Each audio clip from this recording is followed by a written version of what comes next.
Hello guys!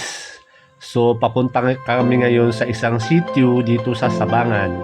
So kailangan mong tumawid ng ilog para makarating doon. Kasama ko pala ang aking mga auntie at uncle na pupunta doon sa isang sa sitio Sabangan. So naglakad na kami rito sa gitna ng palayan. Kasama ko si Auntie Gunding.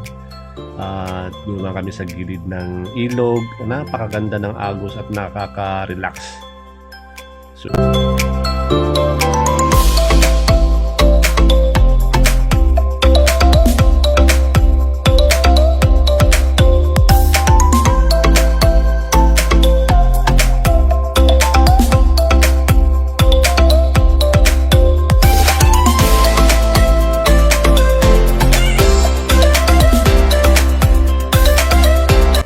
So dito naman may makikitang sili na kulay bilog.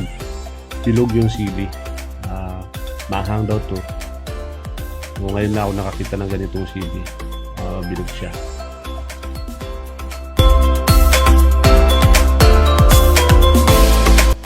Tapos yung isang tanim naman sa kabilang bahay. So ito naman malaki siya. Saka mahaba. Ito siguro yung ginagamit sa yung mga restaurant na malalaki. Ganda niyang tingnan, oh.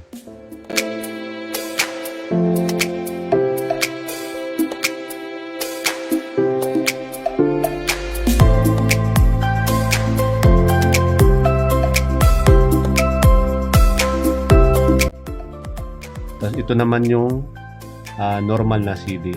So makikita niyo kulay yellow, kulay red.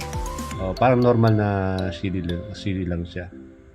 So ang ganda na tingnan. Pero ito talaga ang pumuko sa atensyon namin kung anong prutas to. So mga nakakalam, comment nyo kung anong prutas yan. Thank you.